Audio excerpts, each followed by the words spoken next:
j'ai sélectionné mon fer 9. Imaginez qu'à l'origine, j'aurais frappé un fer 8, mais là, je diminue le bâton sélectionné. Je m'exerce à produire un élan qui est plus de type 3/4 et on y va. Mesdames et messieurs, aujourd'hui, on traite d'un sujet un peu plus niché et ça me fait penser et ça m'inspire la voix intemporelle de mon collègue à RDS, Michel Lacroix, qui a commenté le golf en compagnie de son acolyte Carlo Blanchard, de professionnel pendant maintes années, où justement sa voix grave témoignait d'une balle filante, un flyer.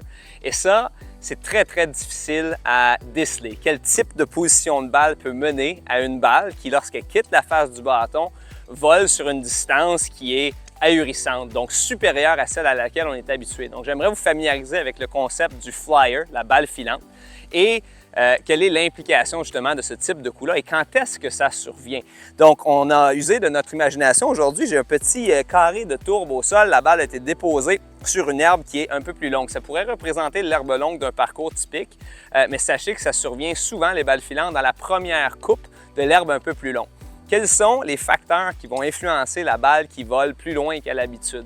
Première chose, c'est l'obstruction que va créer le gazon entre la face du bâton et la balle au moment du contact. Et ceci dit, les rainures, les lignes qui ont été tranchées sur la face du bâton n'auront pas un usage très efficace parce que justement, le gazon se loge entre la balle et la face. Et de là, l'effet rétro diminue. La balle glisse le long de la face au contact, elle s'élève rapidement et l'effet arrière est diminué. Et de là, la balle vole beaucoup plus loin qu'à l'habitude. Je vous dirais que ces balles filantes-là surviennent davantage avec l'usage d'un fer à angle prononcé. Dans ce cas-ci, j'ai un fer 9 dans mes mains et c'est souvent avec un bâton justement à haut loft que les balles volent plus loin qu'à l'habitude dans ce scénario-là. Donc, on vous a parlé de pelouse. Ça peut être aussi un peu de terre, dur à voir, car la balle, elle est dans l'herbe longue et on ne s'accroupit pas à chaque occasion. Et le petit dernier qui, je vous dirais, est le plus fréquent, c'est l'humidité, donc la rosée du matin. Donc, il y a une lecture de contexte qui se doit d'être faite avant de considérer une balle filante potentielle. Et je vous dirais que cette balle-là survient davantage avec les joueurs et les joueuses qui ont une vitesse d'élan un peu plus prononcée. Voici pourquoi. On fait notre élan. Le bâton rencontre la balle, il y a de la substance qui vient interférer entre le contact direct entre la face et la balle glisse le long de la face, elle monte élevée dans les airs, l'effet rétro diminue et la balle file. Ça, c'est principalement avec les bâtons courts. Si j'avais en main un fer numéro 6 ou un fer numéro 5, l'angle est réduit et je vous dirais que l'influence va être quasi contraire. C'est-à-dire on a de l'interférence entre la face et la balle.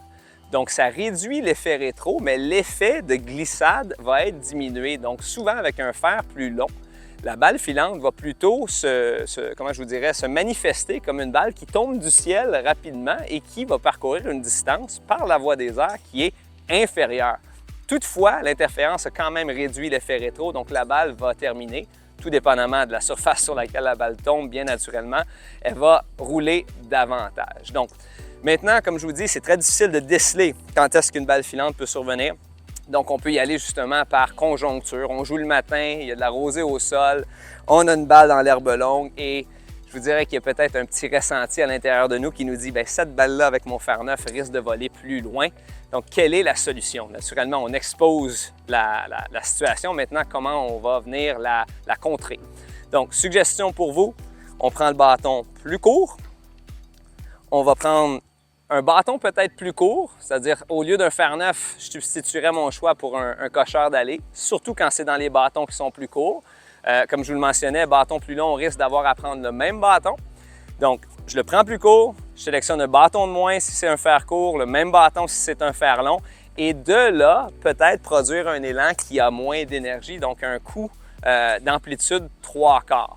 Donc, très important de lire le contexte en premier et ensuite d'appliquer les correctifs. Puis pourquoi couper le bâton? Je vous dirais que par définition, un bâton long va osciller ou balancer sur une trajectoire qui est assez plane à la base.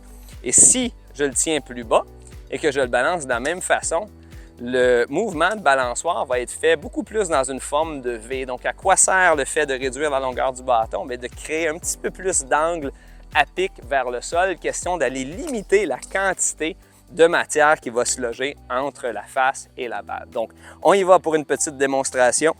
Je prends le bâton plus court que l'habitude. J'ai sélectionné mon fer 9. Imaginez qu'à l'origine, j'aurais frappé un fer 8, mais là, je diminue le bâton sélectionné. Je m'exerce à produire un élan qui est plus de type 3/4 et on y va.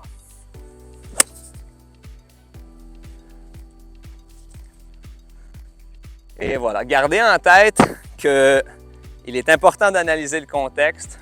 Rappelez-vous toujours sur le plan de la stratégie de voir à quel endroit est-ce que vous aimeriez laisser votre balle si vous ratiez le verre d'un côté ou de l'autre. Question d'augmenter vos chances de faire une normale ou du moins de limiter des trous catastrophes parce qu'une balle filante n'est pas un coup mal frappé et que si la balle vole 20 verges au-delà du verre, vous risquez de vous trouver en position un petit peu précaire et de là commettre un double, un triple et qui sait, peut-être un quadruple bogey. Donc, on y va d'un jugement avec la connaissance théorique pour négocier la balle filante.